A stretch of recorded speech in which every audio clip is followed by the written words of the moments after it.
That looks good, doesn't it? Welcome to Season That Ish. Today I'm going to be showing you how to make these mozzarella stuffed meatballs. Some of the best meatballs I've made so far. First thing I'm going to do is put half a cup of breadcrumbs into a bowl with half a cup of milk. That is going to make the meatballs super juicy and tender, even though we're going to be baking them. You guys, I am a really new channel, so if you would please like and subscribe if you're enjoying the content so far, and let me know that you appreciate it. What I'm doing here is just chopping up some garlic and some onions to throw into our meat mixture. One thing I will say about the onions though is that if you don't like the slightly bigger chunks of onion, I would grate instead of chop. So here I'm adding some garlic, some Italian seasoning, some paprika, some parsley, and then finally a little bit of chicken seasoning or some chicken bouillon, crushed up chicken bouillon cubes if you have that as well. I put my gloves on and started doing a little bit of mixing, and then I'm going to go ahead and add that breadcrumb mixture. I know it looks a little weird. I know it looks weird.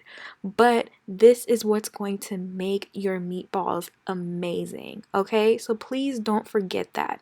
I'm adding some Parmesan cheese, about a quarter of a cup there.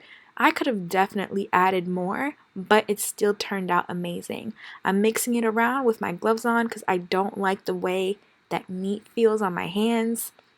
So I'm going to go ahead and start rolling up my meatballs to about a medium size.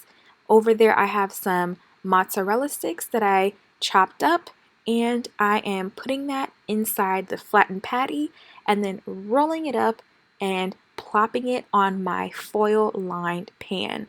I lined my pan with foil because when you first bake your meatballs, I have had the experience sometimes where the bottom of the meatball will stick to the pan, and so when you go to remove it, part of the meatball gets stuck there. But when you're using a foil lined sheet, you're all good and you can easily remove those meatballs without it being a problem.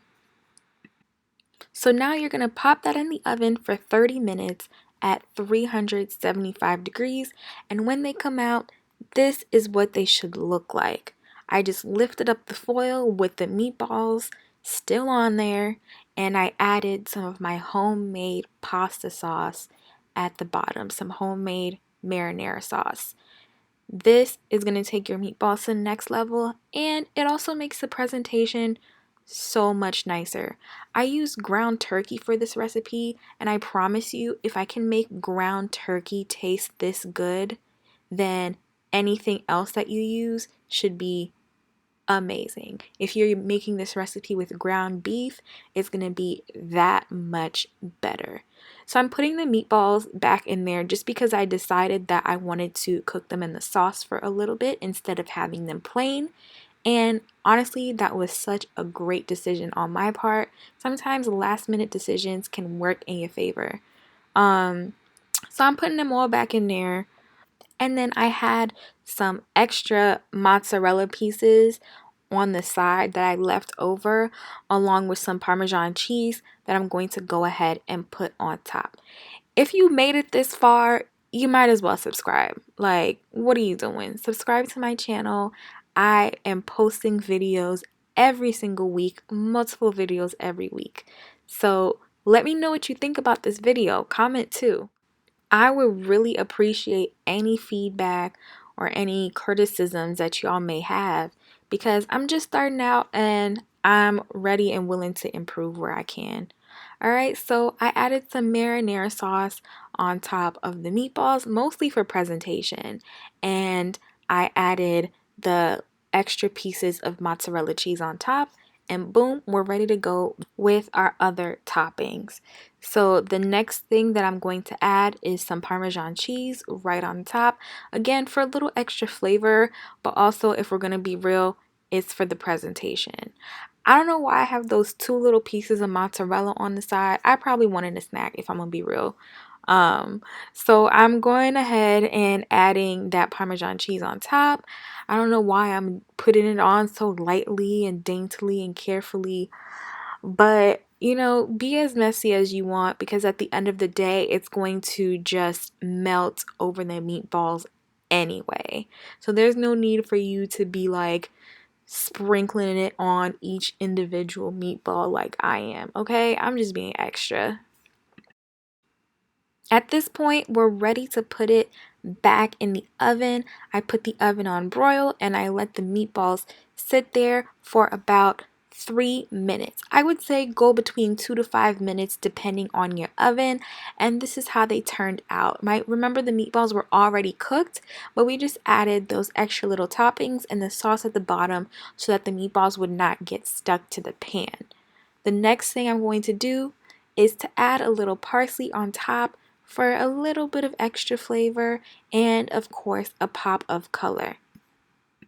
I'm telling you, after I made these, I had them by themselves and I had them in a meatball sandwich and then I had them with some pasta.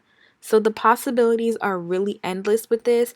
Another thing you could do is you can prepare the meatballs and stick them in the freezer. And once you're ready to bake them, pop them in the oven just like we did here. Here is a picture of my final product. I hope you all try it because it was really delicious. If I could make ground turkey taste good, I promise you, if you make this with ground beef, it will be phenomenal. Okay, here's a quick look at what it looked like when we opened it up on the inside. Thank you for sticking with me. I appreciate you watching, and I hope you check out my other videos. I made some really good honey garlic glazed chicken that I'm very proud of, and some bomb chili the other day. So go check those out. Coming up next, I'm going to be making some delicious shrimp teriyaki where we make the teriyaki from scratch. All right, so I hope you stay tuned. I hope you subscribe and remember to season that ish because no food should ever have to be bland. All right, bye.